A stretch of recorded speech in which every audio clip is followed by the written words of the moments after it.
Superman 3. Superman 3? Why, that movie was a flop. It sure was. The worst of the worst. Why, a Superman movie couldn't get any worse than that. Yeah. Yeah. Yeah? What? Well, we're done with this caped hero. We've tried bigger. Oh, yes. Richard Pryor was big. We tried different. Oh, yes. Helen Slater as Superman's cousin, Supergirl. So, Let's try selling. perfect! And with that, they did. The Salkind sold the rights to Superman to Canon, a film company known for exploitive B movies. As if things couldn't get any worse for Superman, they did. And that's what we're here to talk about. Superman 4, The Quest for Peace.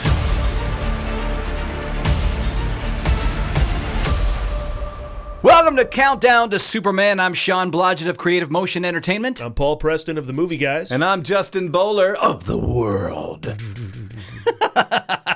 You can check in with us on all of the socials, and of course, the podcast is available on Podbean, YouTube, and themovieguys.net, and many, many, many more places. Well, as they say, wherever you get your podcasts. Wherever paperbacks are sold. We'll be there. Who sells paperbacks? All right. Gentlemen, the year is 1967. The man's name was Henry Cabot Henhouse III.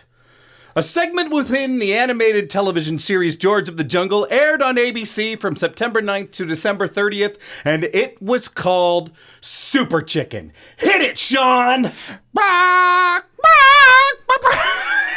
I started doing Star Wars. For some reason, that's what it was. Do you know the Super Chicken theme song? I don't know what you're talking about at all, but I already know it might be better than what we're about to talk about. Close. When you find yourself in danger and you're threatened by a stranger, when it looks like you might take a licking, there is someone waiting who will hurry up and rescue you. Just call for Super Chicken. Fred, if you're afraid, you'll have to overlook it. Besides, you knew the job was dangerous when you took it. He will drink his super sauce and throw the bad guys for a loss, and he will bring them all alive and also kicking. There is one thing you should learn, and there is no one else to turn to. Call for Super Chicken. Just call for Super Chicken. Come on, guys. Super Chicken? Who's with me? Created by the people who did the Rocky and Bullwinkle show, his alter ego, Henry Cabot Henhouse III. He's a wealthy, Boston accented aristocratic chicken. You know, that old stereotype. I'm going to go away and watch this and come back and we'll do a really good show. Or we could continue with the moderate show that we're going to give people. All right, I'm just saying, it's been a while since we've had a great chicken show. Have we ever had a good chicken show? Well, I'm trying to tell you about one right now, Sean. What made it so good? Okay. Well, here we go. He transforms into Super Chicken by drinking his super sauce, typically served in a martini glass. I mean, that doesn't sound right. It's made by his loyal companion, Fred, a vegetarian lion. He serves as Henhouse's butler. All right? He's a little worried about everything.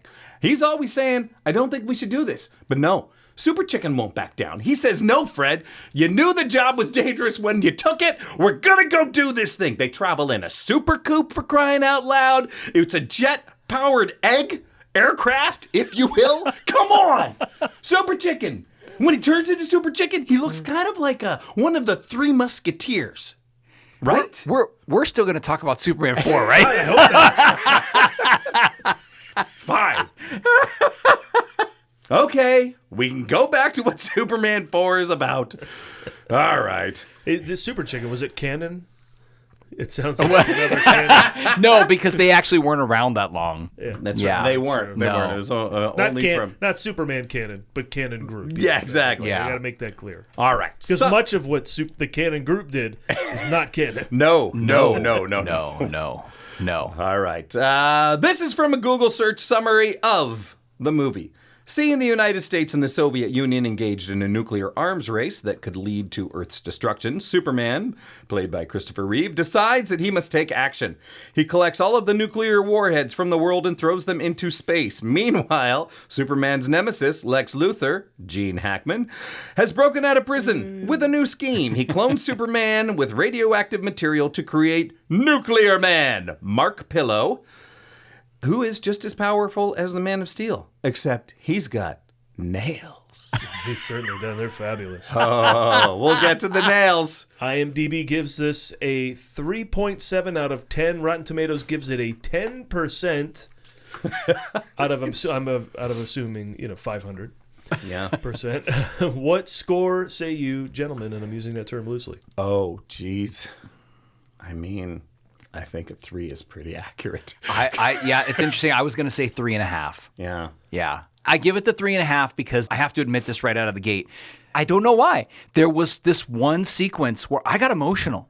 I don't know what it was about it, but I got emotional about him going up in front of the government and speaking. And maybe it was just because of having recently seen the Christopher Reeve documentary. And you've talked about this in other episodes, Paul. He's just Superman. He could stand there in the suit and do nothing. Yeah. And he is Superman.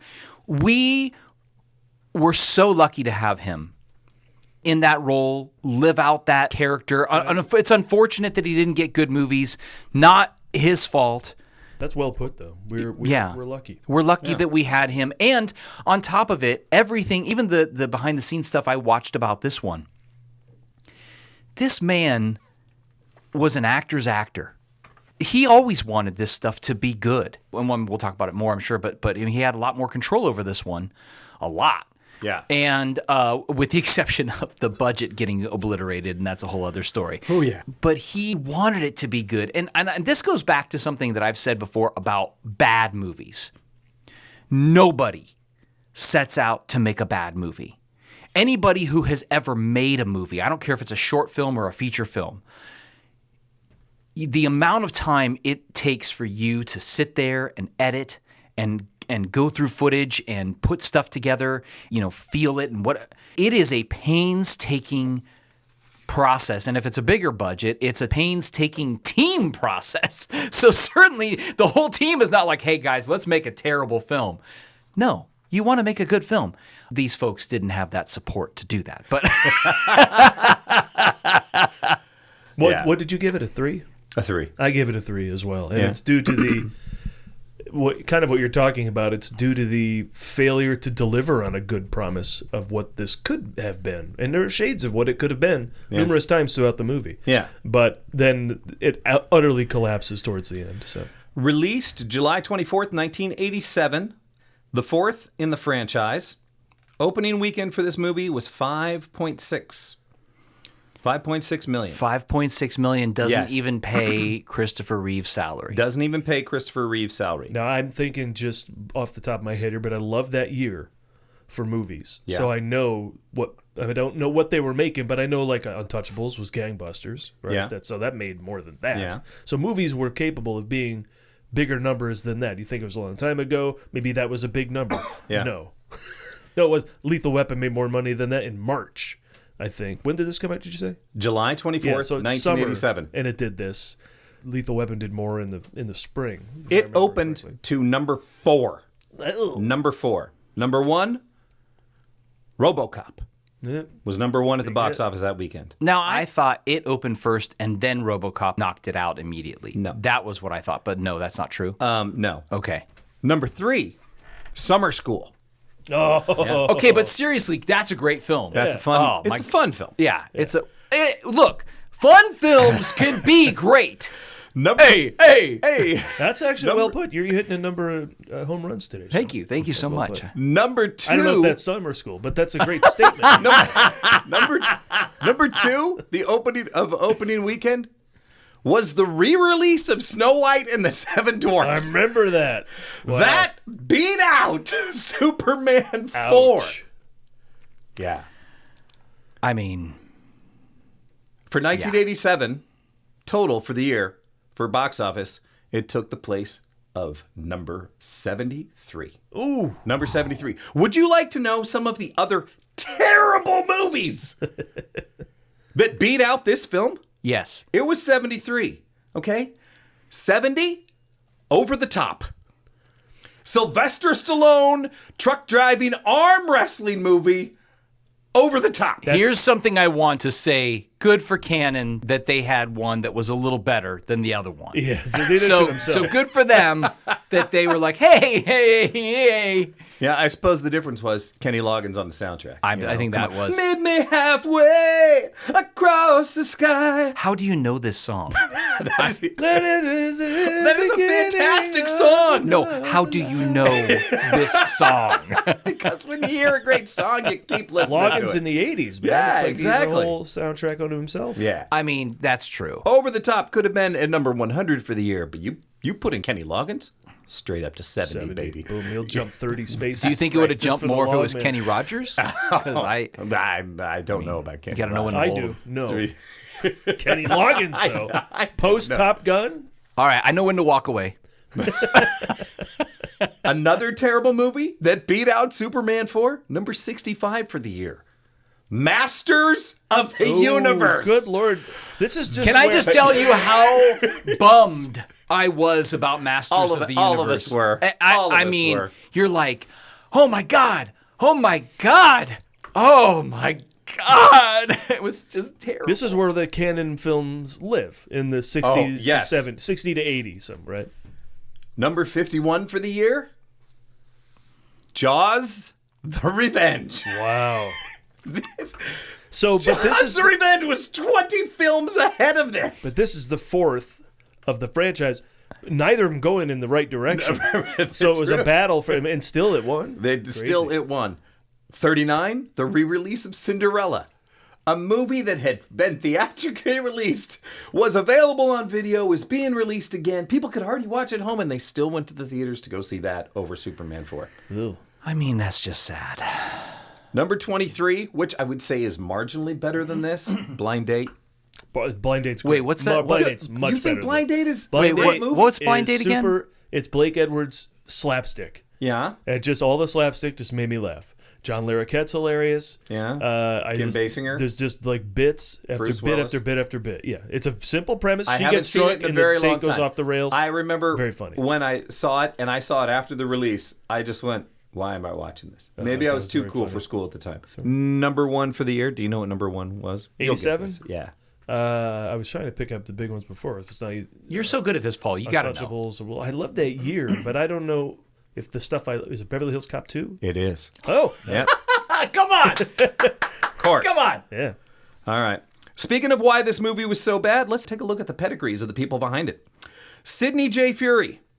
His biggest claim to fame. Wait. Before Yeah. we go there, Yeah. we set it up in the beginning with the opening. We have to follow up with it. Okay, I That- have more that- super chicken facts right here. No. Yeah, did he have No, an alter not ego? Super The Chicken show's Fat. theme No. song was composed This by is Stan not Worth and about Sherman Allman. Super Chicken. Did people know his alter ego, or was it like hidden? No, totally okay. hidden. Yeah. Totally hidden. But they knew of that both characters were in the world. What They I didn't know was he trying I to don't say know. is that the Salkind brothers, Right. Father, Father, Son. Son, whatever, Son. Father, Son, Holy Spirit, and brothers. Okay. We have weird. changed this every single The episode. Salkind sisters. duh. Okay, no, the Salkinds. We'll just call them the Salkinds, like the Temptations. They lost money on Superman 3, no surprise, and they were done. Yeah. By the way, so was Christopher Reeve, and they sold the rights to Superman to Canon, Canon Films. Correct. which is crazy to me to go. We don't want to do another shot. We're not going to take the lessons we've learned and make a better movie. No, we're going to just walk away because they did do Supergirl too, right? And that was a failure. And then they were like, I'm just done with Superman.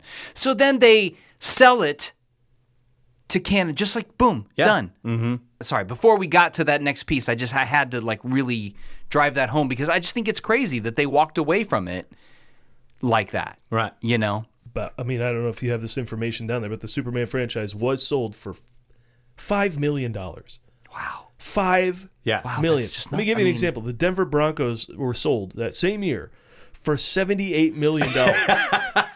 And Superman was sold for $5 million. Right. Like, so Canon knew what they were doing. Like, hell yeah, give me Superman. Then we're going to screw it up, but I'll take it for $5 million. Well, I don't know. Here's the thing, though, because you look at The Saints, your law, $70 million. The Saints, they didn't win for another 30 years. the law of diminishing returns. It makes sense that it only made $5 million. They sold it for $5 million. Superman 1 made $300 million. Superman 2 made $190 million. Superman 3 made $80 million. Superman 4 made $36 million. So clearly, Superman 5 was only going to make $5 million or less. But weren't you like? But wouldn't you buy those and go? But now I've got it. 100%. You know what I mean? Oh, 100%. And I feel like I can turn this around. I mean, it was purchased by an exploitative film company, and these guys were making backdoor deals. These guys were crooked. These guys were all about just getting stuff out there. It wasn't about making anything of note. And of course, this was before franchises. It was just sequels, right? That's all we had back then was sequels. But let me go deep dive quickly on Golan Globus, Menachem Golan and Yoram Globus, who are the Canon Group founders. Yes. They produced over 30 movies that year. 1987. Yes, I saw that. I saw that too. Yeah, Not their biggest Right. year. Yeah. There was one year where they made 43 movies. Right. All Let's right? recognize 30 movies in a year means you start on Sunday, you finish the following Thursday. Can we also just acknowledge that during this time, these movies were being shot on film, they were being recorded on tape, Yeah. right? And the old school filmmaking processes were being employed. This was not like today. It was like, oh, let me upload it to my computer, and this was like hardcore work. I wouldn't say their process is hands-on than to be doing this many films at the same time. So before Superman 4, they approach and buy the rights for $5 million, saying, here's what we made: The Happy Hooker Goes Hollywood, Lady Chatterley's Lover, Bolero, Maria's Lovers, Mata Hari, and Salome. But also Enter the Ninja, Revenge of the Ninja, Ninja 3 The Domination, 9 Deaths of the Ninja, American Ninja 2 The Confrontation, and also I'm going into a third genre here, The Last American Virgin, not bad, Hot Resort, Breakin' 2, Electric Boogaloo. Let me tell you something. Breakin' 2 Electric Boogaloo was game-changing for me. I love that movie. And they veered from Breakin' to do Rappin'. Also, Making the Grade, the Chuck Norris. No, they didn't. This is all before. We're going to leave Breaking behind. We're going to do Rappin' now. This is all before 87. This is what they're coming to. We've done this. Can we get Superman, please? Because we made the Chuck Norris vehicles, Missing in Action 2, The Beginning, the Delta Force, Firewalker. They also made the Raiders of the Lost Ark ripoffs, Treasure of the Four Crowns, King Solomon's Mines, and Alan Quartermain and the Lost City of Gold. They made Invasion USA, another Chuck Norris movie, Life Force with Tobe Hooper, big sci-fi horror in the mid-'80s. And then they moved on to Stallone with Cobra, their biggest hit ever. Okay, yeah, Cobra was great. I loved Cobra. Over the Top, Invaders from Mars, The Texas Chainsaw Massacre 2, and Bronson. 10 to Midnight, Assassination, Death Wish 2, and Death Wish 3. In the middle of all that, some respectable projects, despite everything I've just thrown at you. That championship season, Runaway Train, very good film. 52 Pickup, Street Smart. There's a story behind that I'm sure you'll get to. The Hanoi Hilton and Shy People, very good drama that Siskel and Ebert put in one of the top movies of that year, maybe even number one for one of them, I think Ebert. And Barfly, which is a fantastic movie. It might have a lot to do with Barbet Schroeder being the great director. And I'll get to what they've made after Superman 4 once we talk about it.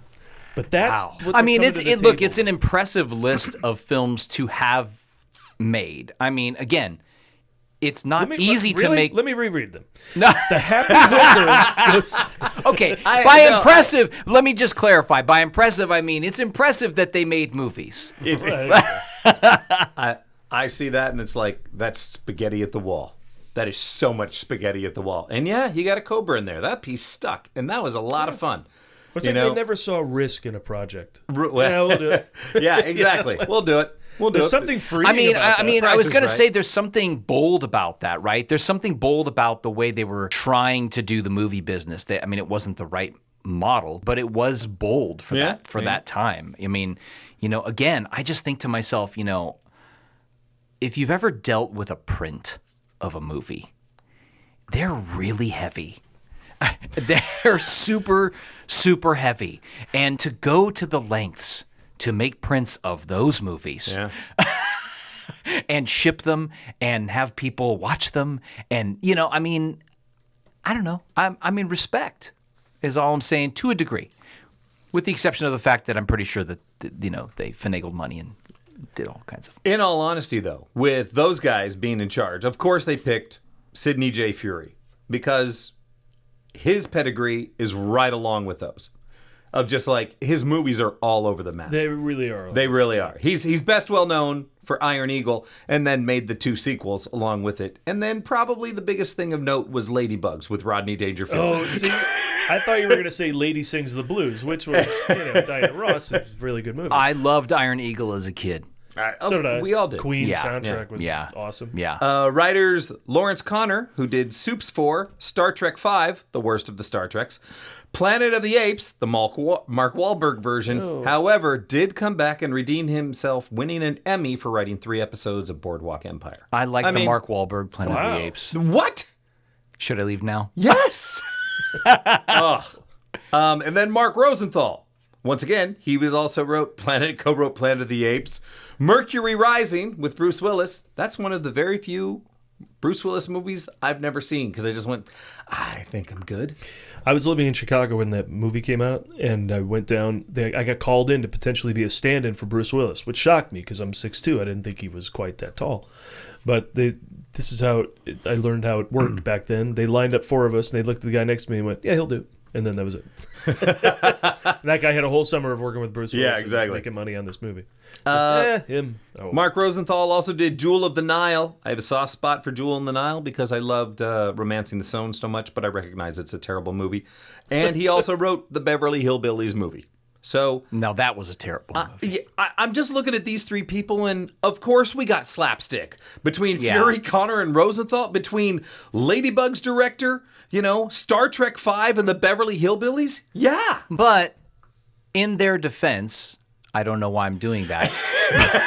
But that's a great question. But in their defense, just to play the other side, we had already established a slapsticky kind of world with certainly a Superman 2 a little bit, and then definitely Superman 3. Still don't feel like 2 was slapstick. I felt like 3 got slapsticky. No. I'm not saying that it was really slapstick. 2 had slapsticky moments. Yeah, you saw Lester's influence. For sure. Definitely. Mount Rushmore bit and all this other stuff. Definitely. Yeah. I mean, the lady going backwards on the roller skates and the phone booths fall. I mean, all that kind of stuff. So again, we're looking at this through the lens of having movies like Endgame and Captain America and whatever. We have been spoiled in a way.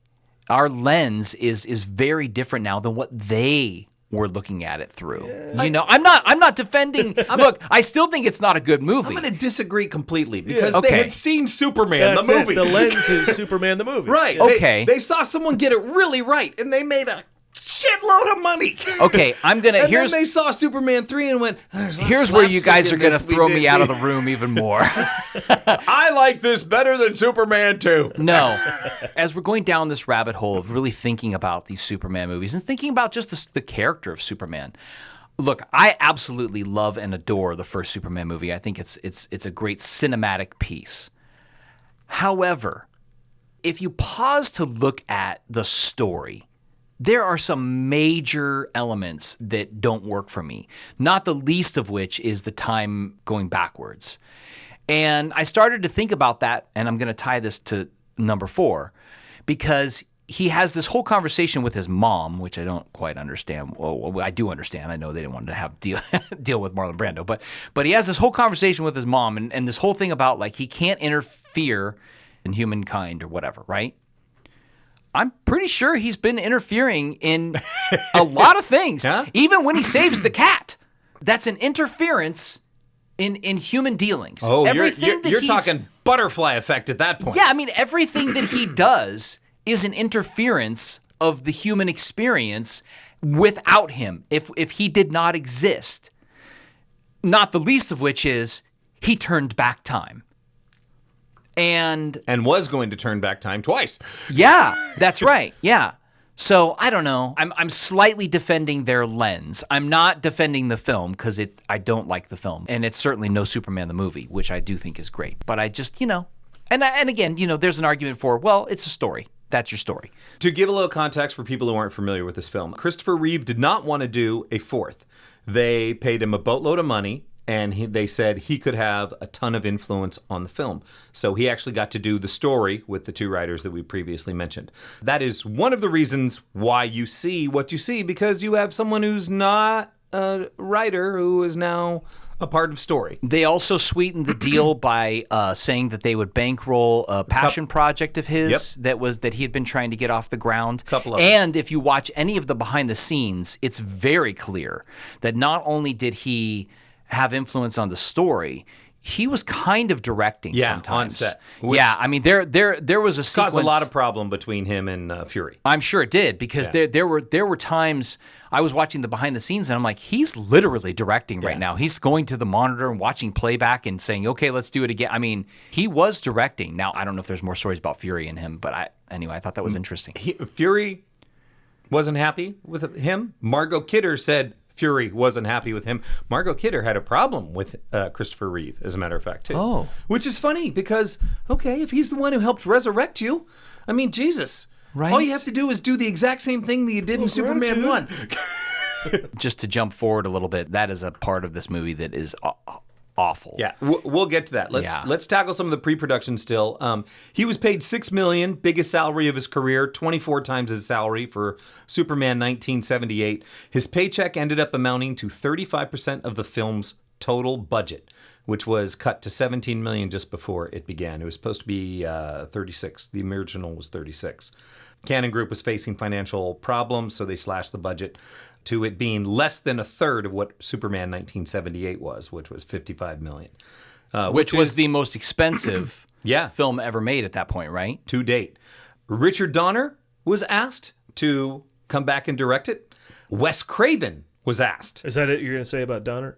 Because I got to jump in and say, thank God he didn't. Because it would have been a worse movie? Because, he made Lethal Weapon. Well, that's... He would have pulled himself off Lethal Weapon to go do this, and thank God he did, because Lethal Weapon. This is Lethal true. Weapon This is true. one of the great films of all time. Yeah. Richard Lester was also offered to direct it, but he declined. No one knows if Lester or Donner was asked first. Wes Craven was brought in, but he had creative differences with Christopher Reeve, so that didn't happen. Christopher Reeve wanted Cannon to hire Ron Howard. However, Ron Howard was unavailable due to Willow, supposedly. Originally, Nuclear Man was going to just be Christopher Reeve playing a darker version of himself, a la Bizarro, if you're familiar with the comics. I mean, but we had basically seen that in Superman 3. 100%. Yeah. 100%. Yeah. So good call there. Yeah. And before this film was even released, the Cannon Group had already been planning a fifth film, but obviously they ended up going bankrupt, and it reverted back to the Salkinds, and then they ended up selling it, of course. Did it revert back? I didn't know it reverted back to them. Reverted That's back to interesting. them. Even after they had written a story for the fifth film in which Superman dies and is recommended in the bottled city Candor, and it was actually Resurrected? resurrected. He's resurrected. He's recommended for all kinds of things, Did I but say he was recommended? resurrected. He was recommended. Yeah. Resurrected. And oddly enough, this was not an adaptation of the Death and Return of Superman story, which was an actual story that took place in the comics. Yes. That happened 2 years later. Yeah, I was gonna say. Yeah. So this predated it, which was kind of crazy. That's interesting, Yeah. actually. But then the Salkinds just end up selling the rights to Warner Brothers in 1993. Yeah. Wow. Do we want to just go through it a little bit and chat about moments that stood out, of moments of terribleness that stood out? Because I'm sure we'll be here for a long time then. You will believe less and less that a man can fly. Is that the slogan? Right. Well, Did we talk about the here's I slogan? will say this. That's it. I will say this, and I wonder, because I feel like there's moments in the film where you can see where they maybe had their budget, and then there's other moments where clearly they didn't. Yeah. Because there's a few flying things that happen that I go, oh, that looks really good. Yeah.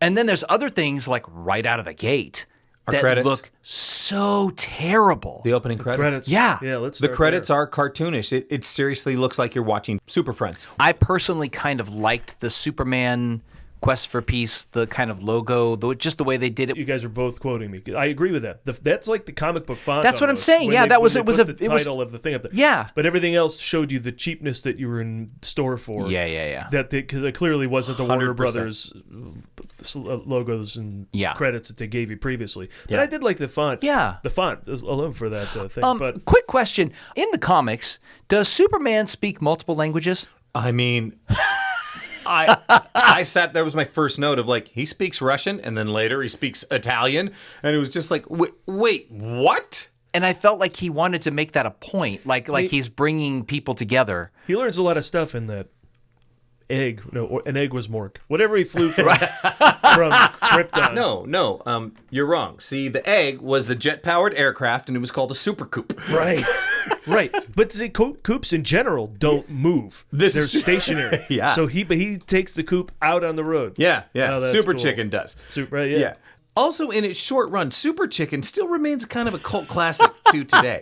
Celebrated for witty satire and its distinctive animation style. Is there any behind the scenes stuff we can check out? Oh man, there's a ton of stuff. First off, Stan Worth, Sheldon, they narrated Superman's exploits throughout, not just the Super opening Chicken. Super Chicken. Right. They narrate his exploits throughout the theme song, but then also throughout the course of just like next, very similar to Rocky and Bullwinkle. Fantastic stuff. If you're just joining the show, we're talking about Super Chicken, not Superman 4, The Quest for Peace. Now we're going to talk about Superman 4. Damn it, Sean. Feel like, Sean, you just don't understand. There's never been such a majestic combination of heroics and poultry.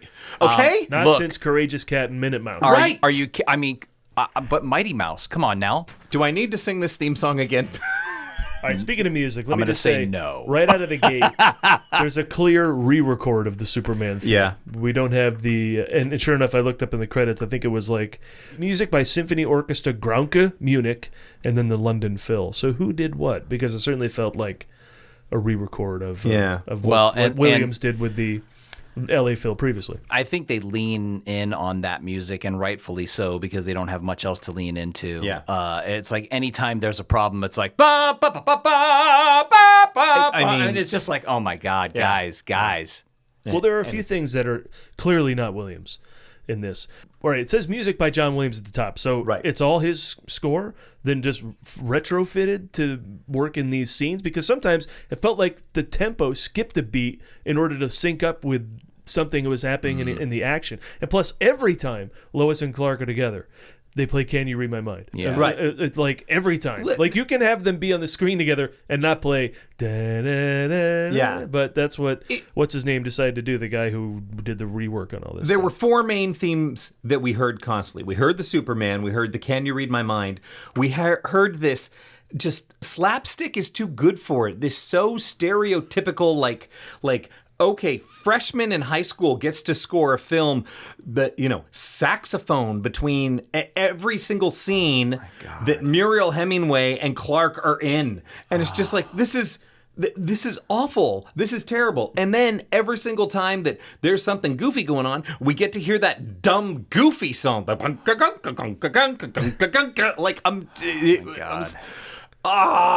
Daddy, stuff it. Like I love that moment. Like we're supposed to be like, yeah, you tell him, girl. it was, yeah. Yeah, and even Williams knows when not to have a score. Yes. Like the T-Rex attack, or there's many moments when Williams said, maybe not here. Right. It was never The said. T-Rex attack was cut out of this film, for those of you that are just listening right now. But John Williams But said, Super Chicken I was don't- put back in at the very end. There's a great Super Chicken reference at the very end. Mark Pillow said he found Christopher Reeve to be quite an intense person during the shooting. However, he also stated it was an absolute joy to work with Gene Hackman. Mark Pillow played Nuclear Man, and by the way, to this day, Mark Pillow, Nuclear Man, has four credits on IMDb. Wow. The best part of his IMDb, his main photo, he's not wearing a shirt. He's not wearing a shirt for some reason. Wow, that's so funny. But he was wasn't he like an adult star or something?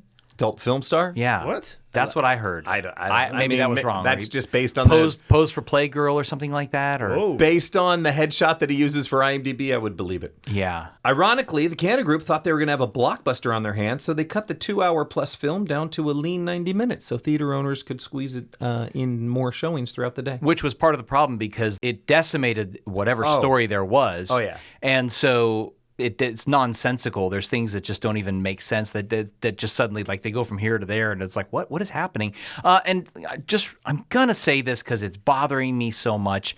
Just to clarify, for those of you who may decide to watch this film, and we're going to probably start exploring space a little bit more over the next 20 years, I think, you can't breathe in space. Right. Biggest problem. The biggest problem. Yeah. You can't fly a girl up into space and No. have her survive. Yeah. No. Yep. No. I mean, no. yeah. No. There are two people that can. Margot Kidder and Carrie Fisher. Those are the only two. Yeah. Well, and She technically, Mariel to be Hemingway. clear, since we're talking about The Last Jedi, she does not fly. She uses the Force to move herself towards the metal of the ship. Still breathes in space. No, she doesn't breathe. She has held her breath. Oh, she's held her. Yes. All right. And reached out with the Force. Okay. Look, I'm just saying. You can hear this argument at the countdown to 9 Star Wars. Let's find what is it, The Last Jedi episode? It's the one where everything The Last Jedi, controversial. yes. All right. Let's tackle some of this. Wait, I gotta say one more thing Yeah. about Mark Pillow. His hair is perfect. His teeth are whiter than white, which is great. But the nuclear man concept, you were talking about getting emotional over the fact that Superman goes in front of... So, like, the whole nuclear man concept is okay. It's the execution that's terrible about a lot of these ideas. And why overall I don't care for the movie, because of its failure to execute on good ideas. Right. Decent ideas. Right. Some ideas are terrible. Is that like taking Mariel Hemingway into space and acting like she would live? Right. And the extensive focus on Nuclear Man's fingernails. I don't understand. But, there's... And did he get super flu? I don't know what. Yeah, it's like bird flu, but only Basically. for Superman. Yeah. Basically. Yeah. And also, at that moment where he does, just to jump way, way forward, he's in his apartment, sitting next to the fire. There's a fireplace there. The flicker of the fireplace in his apartment in New York. Is that a thing that I'm unaware of? That apartments have really nice fireplaces? Who has this? Luthor? No. Clark Kent. Clark Kent? Yeah, but it depends if he's in top floor, sure. Once again, the amount of money that reporters must have made there in Metropolis. Anyway, go ahead. No kidding. Well, I'm just wondering if Pillow could have had a better place in history. Was a disservice done to him? Or was he I always love going to be this. terrible? I'm wondering if there's a whole Mark Pillow execution failure where he might have been okay. That's a fine question. Is there anything that could have made his character better? I mean, why do you put in Gene Hackman's voice? Because it was terribly done. And on top of that, was the guy just a bad actor? Could we not? Like, No, like probably. why? I mean, he might have been, but I don't think that's why they dubbed it with Gene Hackman. I think that was an absolutely intentional thing. Of course, yeah, because he's the father. Yeah. His father, for all intents The and father purposes. becomes the son, and Yeah. the son, whatever. We're jumping ahead. Let's go. right. Let's go back. Right off the bat, one of the things that I thought was spectacular, and by spectacular I mean that's a choice. It was, "Hey, Luther, you better start working, or we're going to throw you to the wolves." And that's the two prison guards who are like, they're not even in a real movie. They're have no basis of reality. It is like two guys shouting at Bugs Bunny as Bugs Bunny runs down the street. Be like Yosemite Sam being a prison guard Yeah. for actual Hannibal Lecter. Right. Okay, now I want to see that movie. Okay, And but even that whole scene of just like, there are only two of us that are in charge of all of these guys. What, you got a car? Well, I've always wanted one. And that's not even, what I did, too real. What they do is, what the? Oh, I've always wanted one of those. I would love to sit. Well, you really mean I could sit inside of it? I gotta try this. What? The windows are closing? Oh no, the roof is closing. I'm so panic stricken I can't move. Justin was out early. okay. This was a hard watch. Okay. Playing the other side. Oh my God, defend this. Holy crap. Oh, yeah. At this time. Okay. Which time? when this movie was made, right? Comic books were just starting to get sophisticated. There were comic books on the scene that were really starting to get smart. So we needed movies to get dumb. No, that's not my point. Oh, I totally thought that's where you were going. My point is that, again, their lens, their reference, all of those lines you just said sound to me like something from like some terrible 40s comic. I mean, again, we've talked about in other episodes, there are comic books where Superman shoots little Supermen out of his hand. That is stupid. Yeah? Right? Sean, you might have made another decent point today. Because, we're about 5 years away from the X-Men reboot that Jim Lee was a part of, and McFarlane's Spawn, and all these other things that were sort of... Watchmen maybe was coming out around now, maybe a little after. It was about to, yeah. I think it's like, 2 years after this, I think. So, and The Dark Knight Returns. So, you're right, maybe that adult high point of writing is just about to peak. But still, we got to go back to say... The lens is Superman the movie. Right, I agree. Yeah, I don't see your point. I'm just like, no, it's okay that this is terrible because like 5 years later, comics are going to get really good. Let me be very clear. I'm not darkness before the dawn, Justin. I am not defending this as a good movie. It sounds like you've done it like 3 times though. No, I'm just playing the other side. Those people are going to tune into. Right. Or, I'm sorry, that person is going to tune into. Right. Mark Pillow will be very happy with you when he listens to this thing. Yeah, he'll be sitting there going, they did do me a disservice, tear. Yeah. I know Mariel Hemingway is an Oscar winner, but I thought every single line she said in this movie was She's an terrible. Oscar winner? Isn't she? I don't think so. I think she is. I think she's Really? an Oscar winner. Mariel Hemingway? I'm almost positive she is, yeah. The Mean Seasons Mariel Hemingway? It's not for Star 80. Manhattan. Nominee. She was a nominee. Manhattan. Yeah. For Manhattan. Okay, that's right. So between that... Real-life young pretty girl at the time that Woody was attracted Right, to. exactly. And 7 years later, it's unbearable. In order to act and show intensity, she leans forward and acts with her forehead.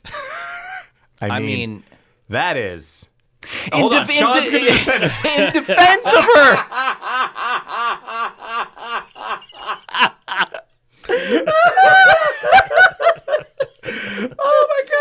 Oh my god! Okay, look. The In slight defense of her, what good lines did she have? Fair point. Am I going to win this whole game by myself? I feel like Mike Trout with the Angels. Come on, I'm out here like... Yeah, you see how much they lose? You're not going to win this game. Yeah, but I walk away with a decent salary. Okay. It just hurt more and more I watch this. The classroom scene where if people are paying attention except for, our little guy who's just kind of staring out the window. And it's just like he's not paying attention to anything. Well, what do you think he could do? I'll tell you what he should be doing and writing to do some good. We should write the Superman. Yeah. That kid was good. That kid was spectacular. Yeah.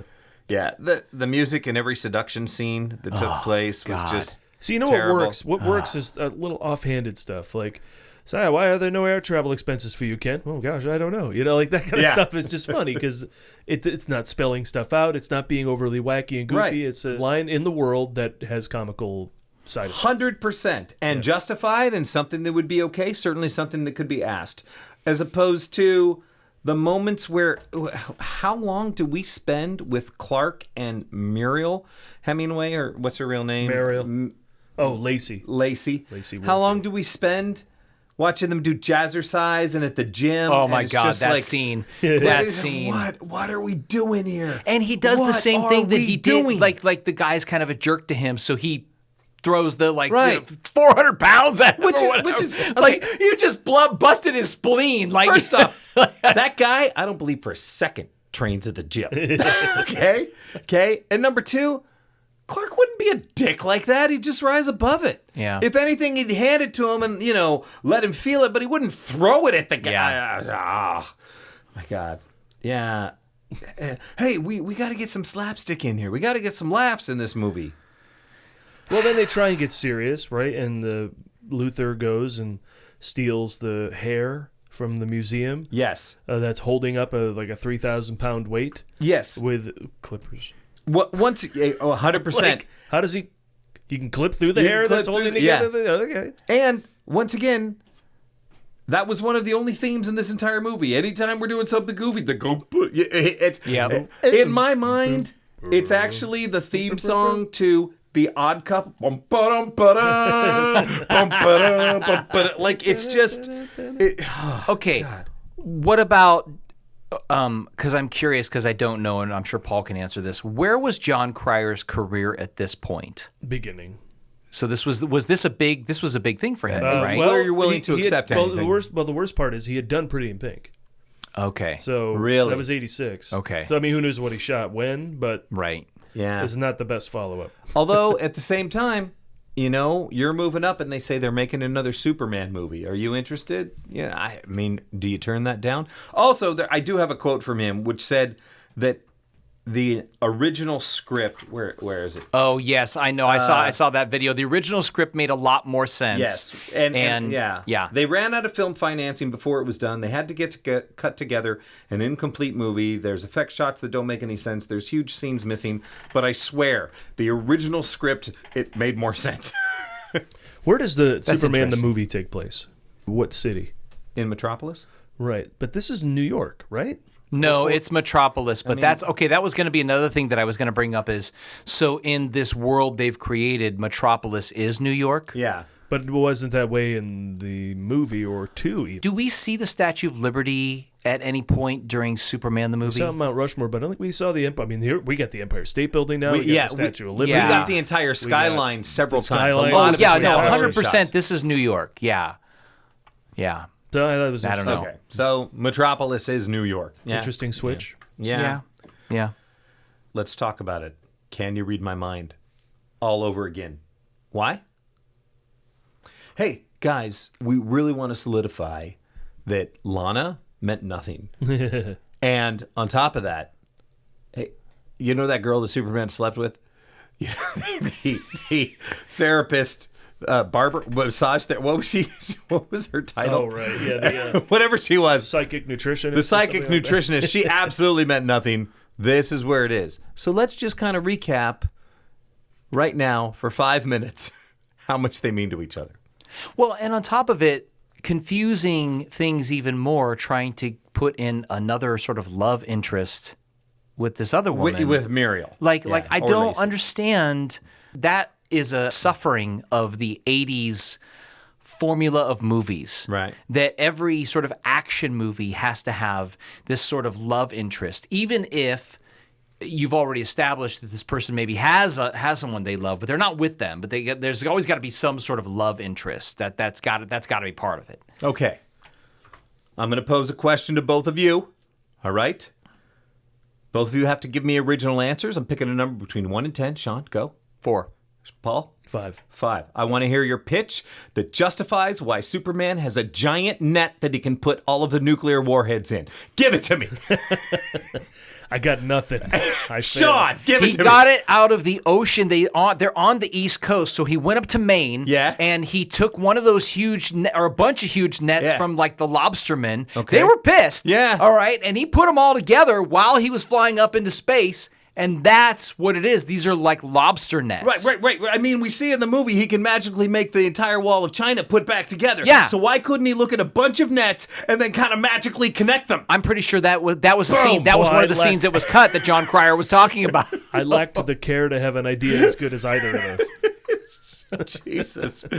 Yeah. Now wait a minute, because we were talking about Lois and Soup for a second. Yeah, go for it. He kisses her and makes her forget again, doesn't he? Again. It's getting rapey at this point. Yes. Ooh, wow. Like, I mean, come on, right. he's giving her roofies every time they hang out. R word. There's Bill look, Cosby, and then there's Superman. Oh my God. Okay. Right? Look. All right, kids, be careful with this movie. All right. Now he's making her forget the night they had. This is what has been done in a bad way by bad people. I guess I got to temper my No. I'm depictions totally joking of with who you. they But are. no, I'm joking with you. You're absolutely right. That is The very never disturbing. set one against humanity struggle is real, but it was portrayed poorly here. Yeah. As most things are. But again, good themes, executed poorly. Okay, did you watch this movie in one sitting? Yes. Did you? I couldn't, no. You didn't? I did watch it in one sitting. It's just that at one point, Lex Luthor, he's talking to all of the war barons, so to speak, the profiteers. One of my favorite moments. And one of them is the same actor that was in Raiders of the Lost Yes, Ark. He was one of the... Yes, the and guy. he was in Star Wars. And, well, he's so good. And while I'm watching, I'm like, hey, he's from Raiders. That's good. Oh, gosh, that's the big exposition scene from Raiders. That's a good scene. So I stopped this, and I literally went and watched Raiders of the Lost Ark for about 20 minutes. And then I was like, I should get back and watch the other one. So I did watch it in one sitting. The movie is much better if you stick Raiders in the middle of it. I see what that. I'm I can saying. see that. I believe that. I will say, I was sitting there watching that guy going, here's a guy that can still walk down the street and most likely nobody knew No one knows who he was. Oh my God. And you're like, this guy was in Raiders of the Lost Ark. 100%. This guy was in Star Wars. Yeah. And this guy was in Superman 4. I mean, these are huge IPs to yeah. be a part of. We didn't call them IPs then, but it's huge. I'd be like, Perkins! Yes. Yeah. Top men is what I would tell him. Yes. Perkins, stop it. William Hootkins. Speak the man's name. Oh, thank you. We speak thank your you. name. We Yes. speak your name. yes. One of the other robber barons. I didn't know this until I saw the credits, and I was like, "What? He's in this?"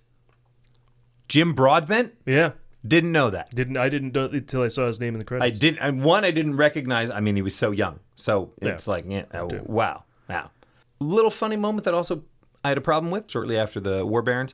The greatest criminal mind of all time says, "Shoot the rocket on my count." Then they start counting down, and then he goes over, and just to show how much of a badass he is, before the rocket has moved into the right position, he hits the fire button, and then everyone ducks. And I'm thinking, would the greatest criminal mind of all time pull shit like that? I don't think so. I mean, Defend it. Here we go. everybody on their guard. he's self-proclaimed. Oh, you're saying he's not the actual greatest. No, clearly he's not. He's not the greatest criminal mind. He loses every time. Yeah. This is true. Yeah, he's waving his little hanky. Yeah. I also present this question to you. Is Nuclear Man naked throughout the entire film? Yeah, I think he is. It makes me uncomfortable. So he's not wearing clothes? He's saying, are the clothes his body? Yes! Okay. Because of how he was created in Because the they test tube? threw a test tube, and then he fully forms, and he's got a cape, and it looks like he's wearing something, but is he? No. No. I think he's totally naked. He was naked and afraid first. Right. I liked when, for no reason, all Luther's just dancing with a woman in a Victorian outfit. Right. And a wig, and then he gets interrupted by something to do with the plot. Oh, then he sends her off. Sends her off. I love that kind of stuff. Also, he's not bald in this movie, by the way. No. No. I'm sure Hackman said, I'm not Let's not do shaving. that again. No, we're not doing this again. Why does Lois befriend No Muriel? idea. No Why idea. does she befriend her? Lacey? I don't know, but Yeah. that is some unfortunate costuming. It's 1987, but boy, they look like it's 1977. I'll tell you this. Superman 1978 never felt like it was Yep. time defined to me. Yep. Superman 2 never really felt that way. Yep. Maybe a little bit with some of the shoulder pads, but they managed to keep it so generic. Superman 3, even not so much. This screams. Yep. Hey, look at me. I'm straight from the 80s. Yep. From the hair to everything that Muriel is wearing the entire time. And why would Clark agree to a double date, by the way? All right, we were talking about this before we began. I think the double date sequence is the only kind of comedy that can work in this film. All the other slapstick stuff they do, I think, gets in the way. But that's a product of his existence, that he has to keep up the two lives. And so when he does it to comedic effect, I didn't mind that so much. Wait, wait. Are you saying that sequence worked for you? Yes. Oh, okay. All right. It's cornball, but I mean, I thought it wasn't just like, let's stop everything and be funny. It was funny out of the situation of what Clark has to deal with. Oh, I see. It's still part of the given circumstances of that reality. And his reality. So we're okay. I get that. I will get give that. it to you that it is organic in that regard. But I'm also going to bring up, okay, so, at one point he can't get into the elevator because a bellman is pushing a cart. And he gets caught on he it, steps up onto it. accidentally and then gets pushed away. There are things that Clark does in this movie that if it happened in real life, you would just be like, that guy is just damaged and is not even a high functioning damaged person. Okay, and to that Like, point, this guy, no one would be like, oh, we should create offspring with him. and now I'm gonna back up your point on that one. Whoa. Because why is this woman attracted to him? Why? What is it about him? To your point, I do sort of like that by this time, Lois Lane finds Clark endearing. Okay. I like that. I like that she finds him endearing. This woman is supposed to be a rich sophisticate, Yeah. and she's attracted to the nerdy, goofy, like, I don't know what his Right. redeeming quality is. What is it about him that she is attracted to? Because there's not even a moment where it's like he's super sweet or kind or does something very amazingly nice that like, oh, okay, that was the moment. Like, what is it? I don't know. Yeah, Good point. Yeah, he's a bit more dorky than usual. Yeah. very much so. Yeah, but he's good at it. He's good He at is good playing at it. the dork and then coming around the corner, Lois, and he's like, Yeah. soup. Now I'm going to just completely obliterate the conversation that we were having and just say the funny thing about a nuclear man that I don't understand it is like, why nails? doesn't he just stop him? Like, this storyline was made now, Superman would go up to it and rip him in half. That's what we would see on the screen. He would just rip him in half. And in this, it's like, no, you know what? I'm going to just, I'll throw him towards this. No, we'll do that. We're going to put him in. Stop it. Well, as we learned from the last movie, what he would do is he'd go up to him and he'd strangle him. Right. Yeah, that always works. That does. Well, I mean, if you want to talk about that final action sequence, or do you want to get there? We'll get there. 'cause Sorry, I there's- jumped ahead. there's I a jumped lot- ahead. We were lot just, to do. there's so much with, I also felt, and once again, this is, bad writing. I liked that Lex contacted Superman, at a high frequency. No Yeah, one else yeah, can yeah. I reach like him. that I'm too. Good, Yeah. good. So then he goes there, and Superman knows Lex has broken out of prison because he's here. So instead of just taking him back to prison and not listening to anything, he sits down and he talks with him, and he talks with him, and he talks with him, and he says, "What are you planning? And what are you doing, Lex? And why would you call me? And this, that, and the other thing." And I'm just like, just grab him and take him to prison. What? If he's got something to say, maybe he'll tell you mid-flight. Right. I mean, Right. why are we just... He's already an escaped prisoner. Yes. Come on. yeah, no, Come that's a on good point. now. That's a good point. And then it was just like, okay, so then our first fight starts to take place. And I do like the fact that Nuclear Man very quickly goes, he likes the people, just like Zod. He's like, oh, well, that's his weakness. Hurt these people. So the guy's like, I'm going to blow up the wall of China. And there are lots of people on the wall for Superman to worry about. And then the wall gets blown up and there's no one on it at all. And then Superman's worried and people are screaming. And then we go back and it continues to blow up and there's no more people on the wall. But then Superman looks and, there are a lot more people. They keep running away at every different scene. Okay, look, in defense of... No, I'm joking. No, I'm not defending that one. That one was horrible. Oh my Yeah. God. So it's like, for me, it was like, all right, so wow. He uses the Force to make the doorbell ring. That's a new power. Then he can put the wall back together with his mind or the Force, I guess. That's a new power. Okay. All right. Wow, I just went with that, and I should not have. The building the wall. I mean, that's some end of Fantastic Beasts type powers that we've not seen from Superman yet. He shouldn't be able to. No, do that. he shouldn't be able to. And the He reason did it really quick. If he went, that's what the moved in plan there. was supposed to be. They were supposed to do that. Too expensive. So they literally reverse the scene. Yeah. And it all goes back. Yeah. In fact, in my research that I saw, they said they used even a clip of Superman and he's backwards in it, so his part is on the wrong side. Superman clearly a wig this time, though, right? Like you learned that it was a wig. You learned in the last movie. Oh, yeah. Oh, it's a wig. It's pretty obvious. It's obvious in this man, one. And on yes, top of that, yes. he's not as cut. And there were a lot of problems with I don't know if you noticed, anytime he flew, all of a sudden he looks a little heavier. His harness, he had a bulkier harness, which was concealed underneath his shorts. Previously, they always concealed the harness underneath the cape. But now you could see the harness in a few different shots, and you're just like, that looks bad. Yeah, it didn't look good. Yeah, the first fight between Nuke and Soup, it seemed like it was in a hurry. Right. They had a lot of stuff to do. And it also seemed like every once in a while, I mean, the whole movie's 90 minutes. So, Right. but it felt like they just really rushed through that, and it seemed like every once in a while, Nuclear Man was in the shade. Right. Well, And shouldn't he be losing his powers here? He was indoors or behind something. I also think that's a very canon films kind of thing. Oh, yeah. Right? They want to get to the fight scenes. Okay, how do we get past this exposition and get to the fight scenes? I think that this movie definitely suffered from that.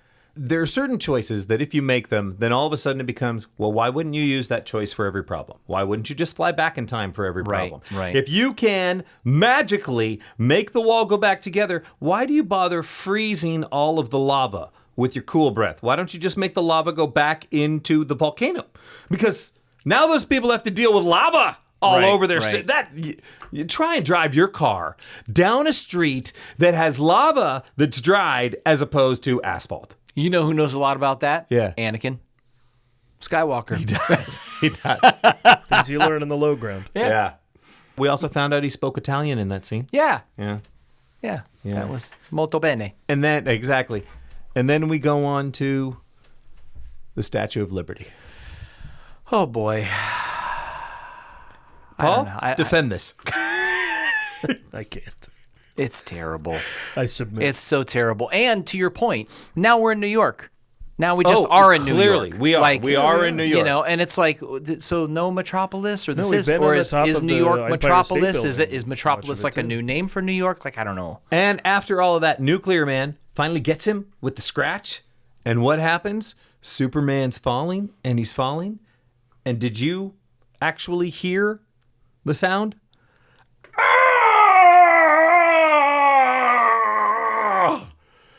That's what we hear from Superman as he falls. Yeah. And I just went,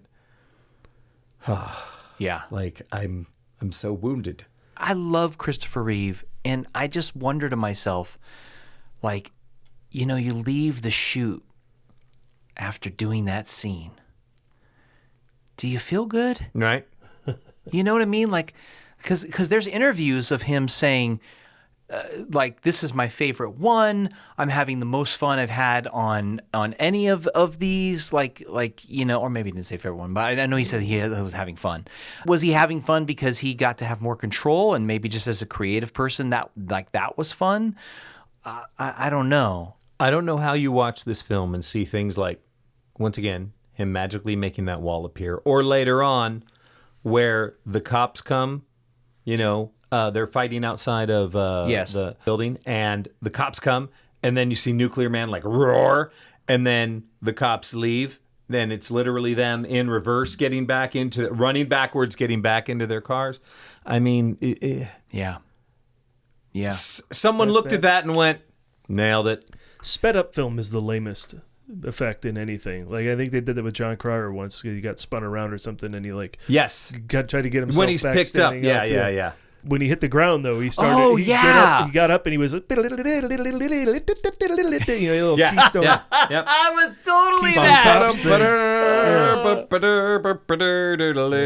Okay, and then we've got this thing where he's smart enough to trick him into getting into an elevator. He takes the elevator up to the moon. And you're telling me, at this moment, we have the opportunity for Superman to be like, I need to keep him in total darkness.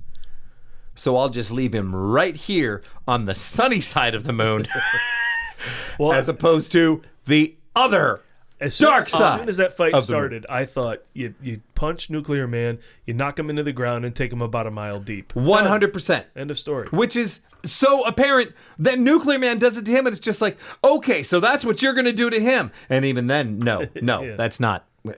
Can we talk, since we brought up the moon, can we talk about the fact that Superman moves the moon? What does this do to the Earth It kills and everyone. the gravitational pull? I'm just, Right. you know. Now, according to those laws you were setting up earlier, would you say that affects existence or not affects existence I'd of man? say he just killed everybody. Now, Yeah. this was after Lacey was already brought up into the stratosphere Yes. and continued to breathe. All bets were off at Yeah, that point. yeah. I suppose that's exactly. true. Yeah, that's true. Yeah. So, All right, moon fight sequence you wanted to dive into. Oh, I know. I was just saying overall, the fight towards the end, again, very poorly imagined and very poorly executed. Yeah. And then Not even cut together well. No, the gravity.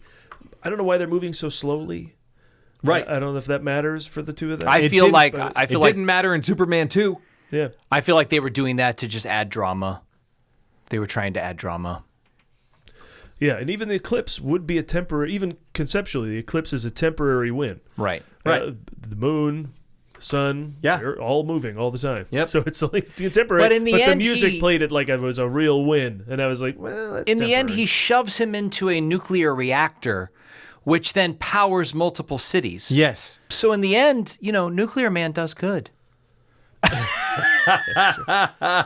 There just seemed like there was no move that was non-muscular and had any effect on the other person. It's like, I'm going to do this, and then they break out. Yeah. I'm going to do Yeah. this, and then they break out. There was nothing that seemed like they really were doing the next level thing other than just over-muscularing. Muscularing? Yeah. Musculoiding, yeah. You heard me. Musculoiding. I mean, it's tough for this time too. Like again, like we haven't had a lot of superhero movies, at this point. And so, what do these fights look like with the special effects that are available at that time? Oh, no. Not with the special effects that were available at that time. Okay, With the special effects they that could are- afford that- on yes, a $17 million budget.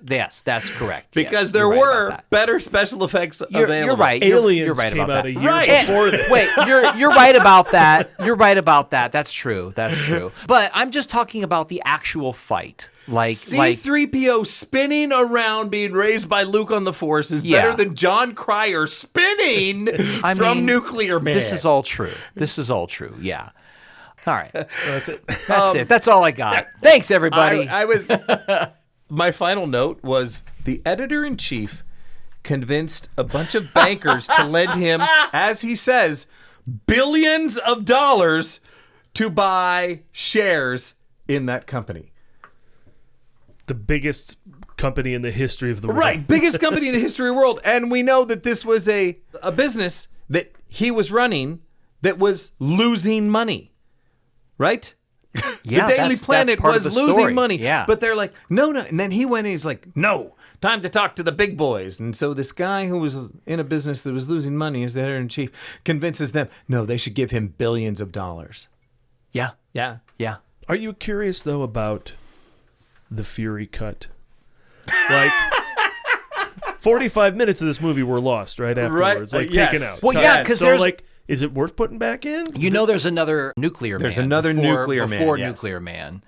I heard about that. Yeah. And he was entirely cut out. Yeah. They did shoot stuff, right? Like there was some footage. Yep, Yeah. there is footage, but it was entirely removed from the film. Here's the real question. Would this movie have worked had it not lost its budget and they finished what they actually intended to make? I don't know, because again, I think I know why actors signed on to be in this, because the story of Superman involved with politics. Yep. And is it worth even saving people who will just not stop fighting and wanting to kill each other? Yeah. You know, all these things could be explored really interestingly, but Yeah. of course the execution is terrible. But you look at it on paper, you might go, oh, this is okay. Yeah. It's But- altruistic, right? So There's yeah, something beautiful about But Yeah. execution is where Yeah. it got lost. So But again, that's what I'm saying. Like, had they had their actual budget, had they actually shot and done all of the movie that even John Cryer says, if you would see these other scenes, then it would make more sense. Now my initial reaction is absolutely not. The movie would not have worked anyway Yeah, because there's that's- so I'm with you. many things that with you that there. are wrong with the film. I think it wouldn't have worked, and the reason why I say that is because I can't see anything in the history of any of the people involved in actually making the decisions on this, other than Christopher Reeve, who have made a movie that was like this that was successful. Yeah. And in the movies that he made that were like this that were successful, he had zero part other than just being Superman. Yeah. I don't see this being turned around to be made into I something think we're all much in better. agreement on that. I also think, and I've said this before, it's almost like an important lesson. As people in our industry rise and get to new levels, as anybody does in any career, but especially in the entertainment industry, when you get to a certain level, you also have bigger bills. And your life becomes different in a way. I mean, you could choose a different path, but for those that decide they want to still stay in the limelight or they want to, things get expensive. And you suddenly have to have bodyguards and, whatever, multiple houses. And these things start to come up. You're paying a lot more people. And so you need to make money. And you take gigs, just like we take gigs. Oh, yeah.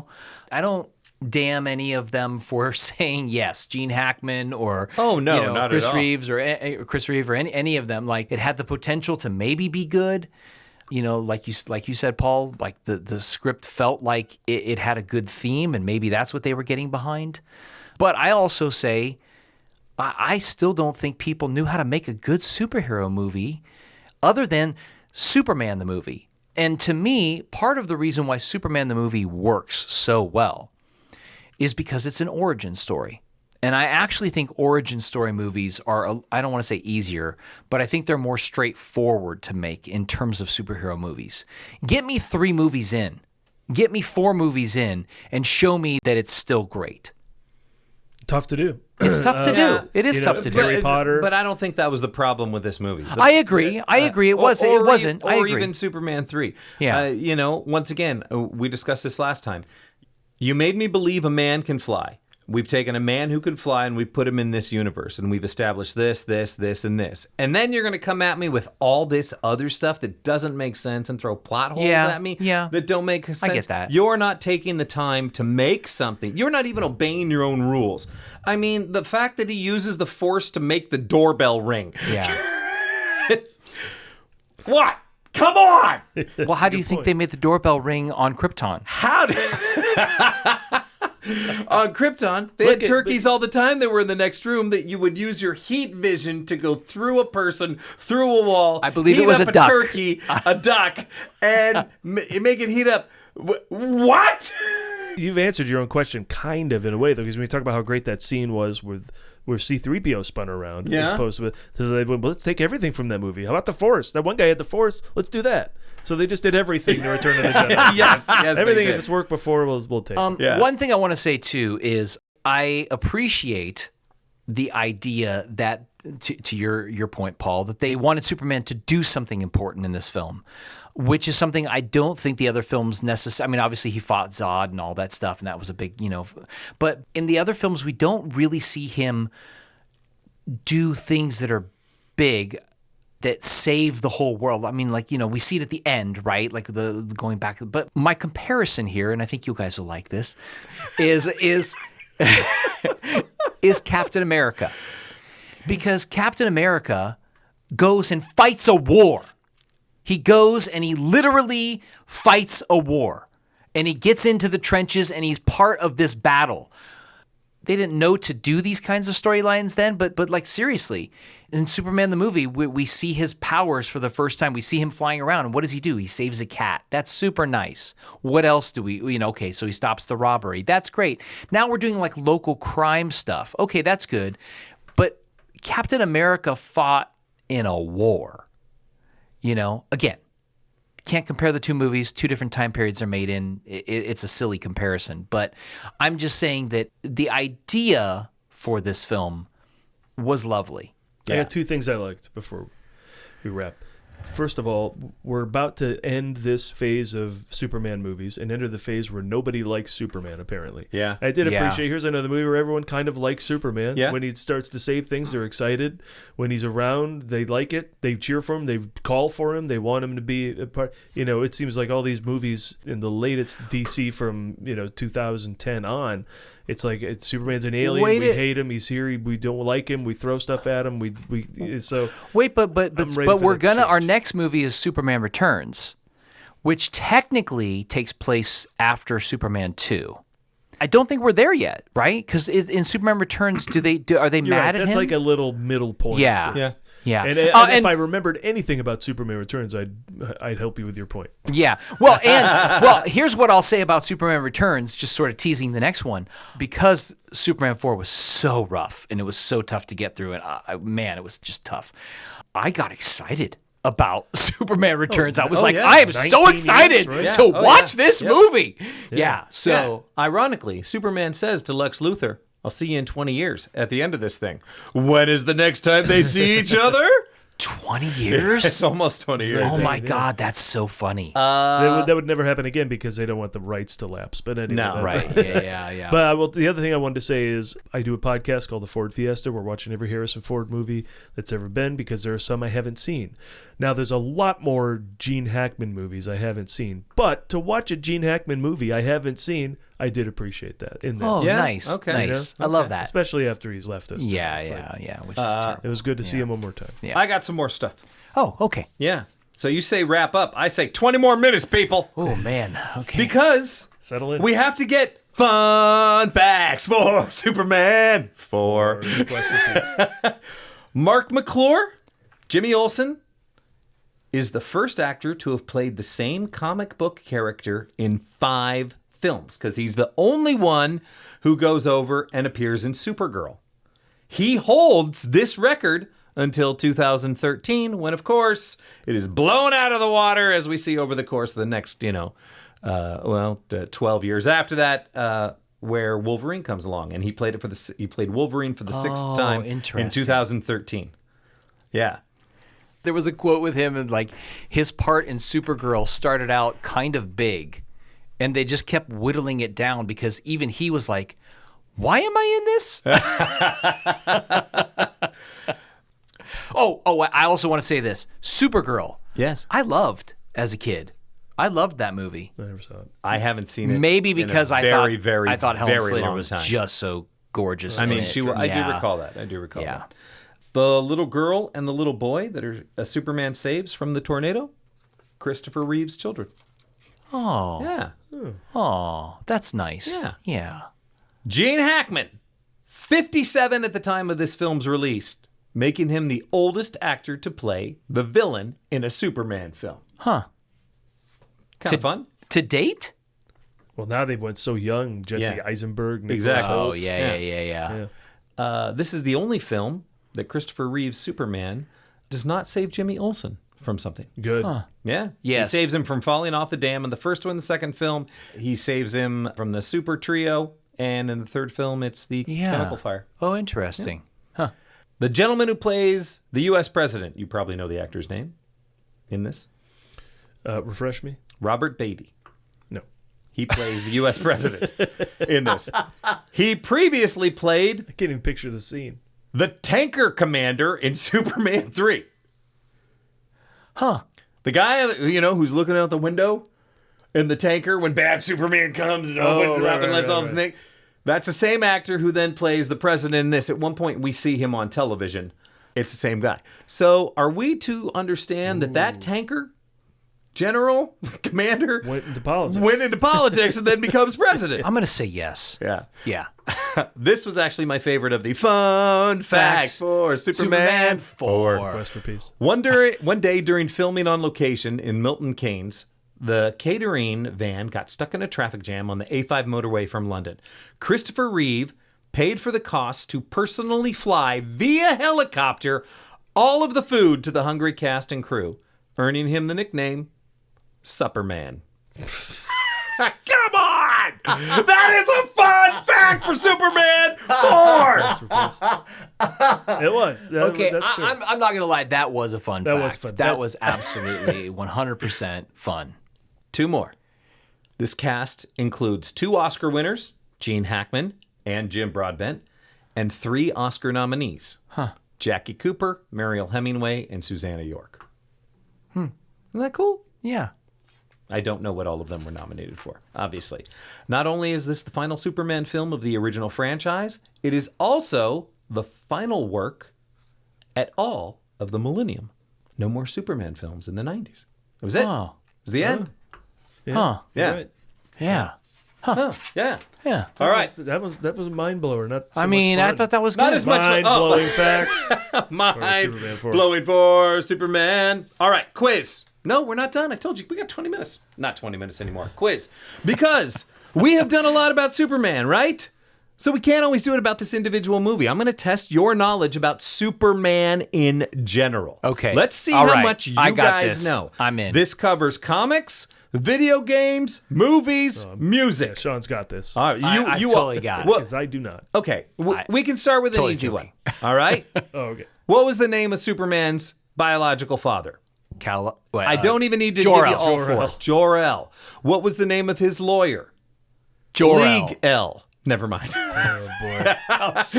Sorry, I stepped on it. Do you want all to do it good. again? No, All not right, at all. All right. Not at all. No, I don't want to hear that again. All right, this is for real. Which video game series features Superman as a major playable character alongside other DC superheroes and villains? This is a huge video game. There are two of them. Is it A, Arkham Asylum? A, Arkham Asylum. 2, Mortal Kombat. C, Injustice. Or D, Marvel vs. Capcom. Oh, Marvel versus Capcom. Arkham Asylum. Arkham Asylum is only Batman. It's Batman and all Batman. Yes. No, it's Injustice. Oh, shoot. Injustice all the way. All right. All right. That's How about huge? this? I've never heard of that game. There are two of them, and it's huge.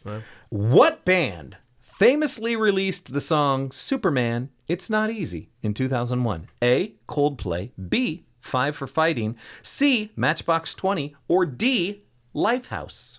A Coldplay. 5 for Fighting. Five for Fighting is correct. Damn it! I suck at this game. What Who is... does Pocket Full of Kryptonite? What 90s band does Pocket Full of Kryptonite? I don't know. Is it Hootie and the Blowfish? The Blowfinch. Blowfinch. Hootie and the Blowfish. Spin Doctors. Or two others. It's not coming to me. Spin Doctors. Spin Doctors.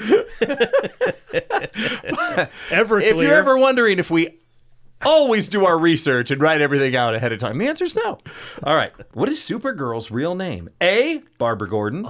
B, Betty Kane. C, Kara Danvers. Or D, Linda Lavin. It's B. Oh my God. Or 2, depending on how you did it. B, Betty Kane? Yes. See? C is It is Captain C. Marvel's No, name. C is it's Kara Danvers. Oh, I heard Carol. Yeah. Funny, it's so close to Captain Marvel. It's Yeah, bizarre. that's weird. It is. 5. Which Superman villain is known for coming from the 5th dimension and often says his name backward to return home? Mixoplex or whatever. Mr. McSixaplex? Yes, it is. All right. You didn't even need that one. All right. Which comic book issue did Superman first appear? Is it A, Superman 1, B, Detective Comics number 27, C, Action Comics number 1, or D, Justice League of America number C. 1? Action Comics number 1. Action Comics number 1 is correct. And so is C. Yeah. Yeah. All right. Thank God. This goes deep. You won't get this, but our I'm nerds glad you're will doing this at appreciate the this. end of the show so people will have listened to us instead of finding us with no credibility at the top and not listening to the whole episode. 100%. Yeah. I know What- movies. Let's put it out there. What is the... Well, we knew that when we said 1987, Paul. What was it? Just rattle Paul's it like, off, well, what's rattle part it of off, rattle it 1987? off. Yeah, exactly. What is the name of the Superman video game released in 1999 for Nintendo 64? Widely regarded as one of the worst games ever made. Gamers know this answer right off the bat.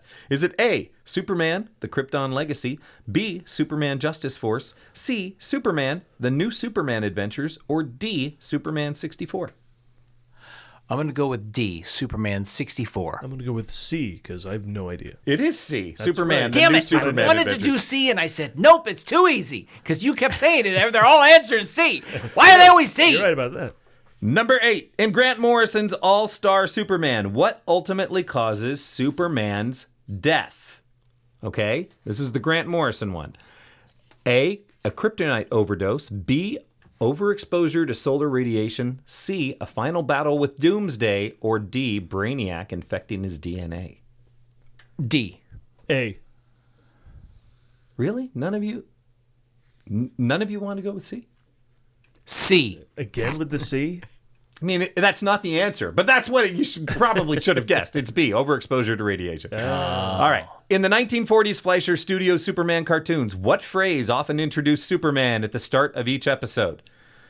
Look, up in the sky. It's a bird. It's a plane. It's Superman. And now I'll give you some choices. Was it A, champion of the people, hero of the skies? B, faster than a speeding bullet, more powerful than a locomotive? C, justice is his mission, truth is his guide? Or D, born of Krypton, protector of Earth? B. Yeah, B. It's B. Faster than a And speeding did you bullet. hear Washington Post review? More sluggish than this is of Superman 4. More sluggish than a funeral barge. Cheaper than a sale at Kmart. It's a nerd. It's a shame. It's Superman 4. Oh my God, that's hilarious and sad all at once. Oh my It's a God. shame. In the Elseworlds comic, Red Sun, where does Superman land instead of Kansas? A, Siberia, B, Berlin, C, Soviet Ukraine, or D, East Germany? Soviet Ukraine. Berlin. Soviet Ukraine, yes. That's all the Red Sun stuff is fun. All right. It is fun. Yeah, that's In You have Superman no idea. You don't know what Returns, he's talking about, I know Sean. exactly You what he's don't know what I- he's I talking do. about. I know. You just said C. That's all. I got it right. Suck on those apples. I'm pretty sure that's not what Matt Damon said. How do you like them Sucking apples? my apple. How do you like to suck on them apples? In Superman Returns, who is implied to be the father of Lois Lane's son? A, Richard White, B, Superman, C, Lex Luthor, or D, Linda Lavin? Linda Levin will be Superman. the right answer one of these times. Superman. It is Superman. I totally forgot all about that, by the way. All right. I love that sequence in that movie. They tease it for so long, and then when it finally pays off, it's a pretty cool payoff. Yes. I can't wait to watch it again. Yeah. All right. Which of these performers... I liked him. I liked Yeah, Brandon he's really Routh. good. Yeah. He's really good as Superman. And I felt like he was kind of humble about being Superman. Yes. You know, Yeah. I loved that. I thought that was amazing. Last three. Which of these performers sang a song about Superman? A, Bruce Springsteen, B, Hootie and the Blowfish, C, Crash Test Dummies, or D, Linda Lavin? D. Linda Lavin, final answer. Superman never made any money saving the world from Solomon Grundy. That was the next question! Oh, sorry. That's his Crash Test Crash Dummies. Test Dummies. All right. I'm going to do it anyway. First this. Which song does the Crash band Crash Test Dummies reference Superman with his moral code? Is it A, keep a lid on things, B, afternoons and coffee spoons, C, or D, Superman's song? D. Yeah. I don't know if you heard this or not. Okay, so this will be just for Sean, because maybe I interrupted your right. line, because this was the last one. From the song, Superman song by Crash Test Dummies, finish this lyric. What is the next line? After Superman never made any money. Is it A, nor was he charming or clever or funny? B, Batman had sugar and women and honey? C, saving the world from Solomon Grundy? Or D, boom chicka wawa chihuahua chinunny? I mean, I have to go with the Chihuahua line. Can't believe you knew that song. Yeah. Wait, was I right? No, it was C, saving the world from Solomon Grundy. That's literally what he just sang. Which, by the way, doesn't make sense, because I don't even know that he ever fought Solomon Grundy. I don't know. Solomon Grundy was a Batman villain. Maybe. Yeah. I don't know. Nah. Before we end this, Yes. Was there anything about this movie that you liked? hang on. I got 40 minutes worth of. That's it. I told you Hackman. Seeing Hackman again. Yeah. There's still more movies out there of his I haven't seen. There's Yeah. plenty. With Harrison Ford, I'm whittling that down. I saw 2 Spielberg movies recently, leaving only 1941 as the one movie of his I haven't seen. There's a lot of Hackman, so it's going to take a while to get through them. So it's good to cross this one off because it needed to be seen at some point. Nice. Are you doing a series on Gene Hackman's, No, you know? the Hackman Hacienda or something? No. Yeah, exactly. I mean, that's I a was great gonna idea. say, hacking out Pretty Hack. sure you and Adam have your next show. I There you mean, go. there's 55 Harrison Ford movies. That's going slow enough as it is. Yeah. Hackman's Gene No, Pool. just for fun. Yeah. Justin, was there anything you liked about the film? I'm going to say this. I watched this film, and although this film is bad, it really did make me miss Christopher Reeve. Oh, yeah. Yeah. Because- 100%. I think that's why I got emotional. I genuinely believe he's very close to the character that he's playing. Yeah. And this really hurt his career. He talked about that. The next kind of hit he had after this was Noises Off. That was a bit later. Yeah. And he's, once again, in Noises Off, so charming and lovable and likable. Well, and technically it's an ensemble cast. Yeah, so it's yeah, not- exactly. It's not, yeah. And also, it's like he's almost playing Clark, but he's not, because Clark is Superman acting okay? Right. And he's playing Clark as if he were a real person in Noises Off. Right. There's a big difference there in an acting style. Yeah. I love seeing him again on screen, and it really makes me miss him. Yeah. Yeah. I would agree with that. That would be the thing that I enjoyed the most. I have to second that. I mean, I think for me, just seeing him as Superman again, and the few moments like when he's standing in front of the cover, Yeah. he's just so sincere. He's so great in the role. The movie didn't work out. I love Christopher Reeve, and he'll always be Superman. And so Yeah. Makes you want to build a time machine, go back in time, and on Yeah. just one particular Sunday say, Chris, don't get on that horse. oh, yeah, amen. Well, let's go about the future of what happened to canon after this real quick. Masters of the Universe, Dancers, Surrender, Death Wish 4, The Crackdown, Braddock, Missing in Action 3, Powakatsi. They made Powakatsi, Philip Glass movie. Are we going back to what canon? This is what they did after Superman 4. Gotcha. This didn't change too much. You got to Cry in the Dark, the Meryl Streep movie, which is fantastic. But then they put out Cyborg, Death Warrant. They got on a Van Damme train, Lambada, Salsa, Delta Force 2, The Colombian Connection. And then from 2000 to 2020, they only made 17 films. That's like... They started getting picky. Yeah, that's like half of they ran out of money, I think. That's interesting. It reminds me of something else. Super Chicken had an oyster magnet and a tear gas fountain pen. Wow. His devices would usually backfire, but that only added to the comedic aspect of this fantastic show, Paul. Oh, God help us. Let me just say we dodged a bullet because the Golden Globus wanted to make a Barbie movie and a Spider-Man movie. But they won the Oscar for Best Foreign Film the same year Superman 4 came out for The Assault. Isn't that weird? So those guys are Oscar winners. Goof on them all you can. Yeah, exactly. Yeah. Yeah, they're laughing all the way. Suck to on the- those to the apples. throat. All right, I think that wraps up this episode of Countdown to 9 Superman. You can find us on all the socials over there. So it's Countdown to 9 at, Countdown Movie Show, at gmail.com. And you can get us at Countdown Movie Show at Instagram, Countdown Movie Show at Facebook, and Countdown Movie Show on YouTube as well. We're over on Blue Sky. We're over there posting stuff as well. So check us out.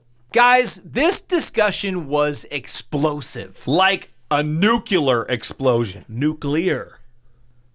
What? Nuclear. Right. That's what I said. Nuclear. No,